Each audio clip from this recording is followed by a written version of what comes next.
Greenpeace making big headlines today because apparently they care more about Mother Earth. History, not so much. Peru vowing to prosecute Greenpeace activists after they allegedly damaged one of the most world-famous Nazca lines during an environmental publicity stunt. Let's show you this. It's the figure of the hummingbird, which is absolutely sacred to Peru. It's etched into the ground, and now it's been damaged by a Greenpeace logo and dozens of footprints, which could last thousands of years. It's really gross if you see the picture of what they did to this. So they're standing right now on sacred ground.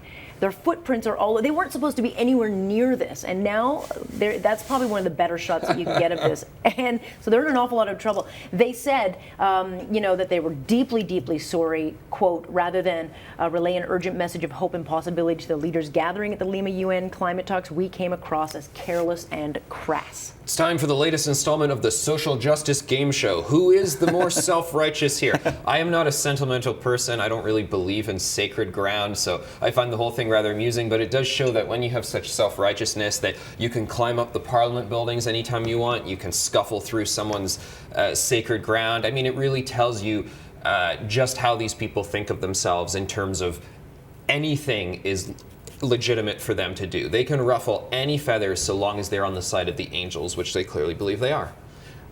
This is very regrettable, and I'm glad that Greenpeace has apologized. I think this is a jailable offense of up to 6 years. The point I would make is, when we're dealing with, issues that really reach at, the sentimental core, when people are passionate about issues, unfortunately, you always have some, when they're militant in their views, that overstep the boundaries of the law. And we need the law, we need to enforce the law to ensure that that line doesn't get crossed. I think it is very regrettable. I think Greenpeace realizes this. I still very much, support not necessarily all the methods that Greenpeace advocates, really? But I'm not saying I am a Greenpeace member or support all their methods. What I'm saying is that I support, in principle, their agenda to promote the environment. However, when that becomes about defacing, in this case, very significant and sacred historical landmarks, that is a line that cannot be crossed. What I'm saying is that unfortunately, when there are protests, it's not uncommon that all you sometimes need is 3% of any population at any event to cross that line, and you get havoc. I mean, you even had it in the hockey games. So it's wrong. I'm just saying that it's unfortunately not surprising when passions run high. I think the PETA approach is way better. Why did they have to scuffle up this National Monument? Why couldn't the women have just disrobed?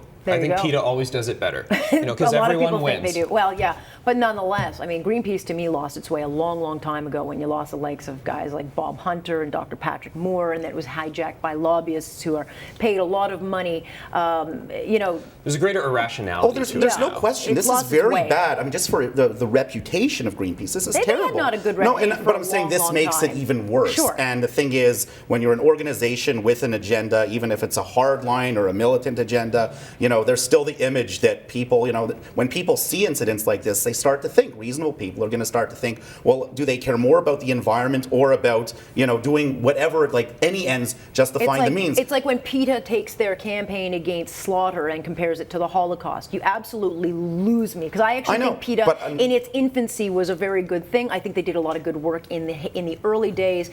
And they lose folks like me when they do something. Because unfortunately, some people will always, unfortunately, in these organizations, there's a tendency to cross the line. Peaceful, reasonable protest, fine. Yeah, Who sure. cares about the issue? I think whenever you get infused with self-righteousness, you think anything goes, and the law doesn't matter, and apparently other people's culture don't matter. Last point to you, Jer. No, I take the point that, democratic expression, civil disobedience very much is part of our democracy, and we should encourage it. But protesters, whatever the cause, you have to understand that the law, nobody is above the law. And will they get any sympathy here, or do you think they should? I mean, lock them up, Peru. If it's against the law, lock them up. Well, yeah. I mean, I think they've got to be go through the justice system in Peru. But the point I'm making is that civil disobedience is acceptable. In fact, it ought to be encouraged. But no one is ever above the law, and the protests have to be done. The law. Clearly, they thought they could make their point because there's a big climate conference there, and they thought they could go and trump. But they didn't take the time to do the research on what is important to the people of Peru. They might have and known. They Well, I might have guess thought my- it was a happy marriage. Look, we're putting our greeny stuff on this long-term greeny culture. No, don't work that way. I guess my final point is that rights are sacred, but very few rights are absolute, and we all live in a society and we're bound by regulations, whether we like it or not. Would you like it if they put, their Greenpeace logo up on a synagogue? I mean, would it be, because this to the people of Peru is the same thing. It's a symbolic, religious, sacred. But that's what they do with the Parliament buildings. Well, I wouldn't be do, but that's surprised not- if they that's put it not on a synagogue that's or a not mosque sacred. or whatever. That's not sacred, and I don't agree when Well. they do it there either.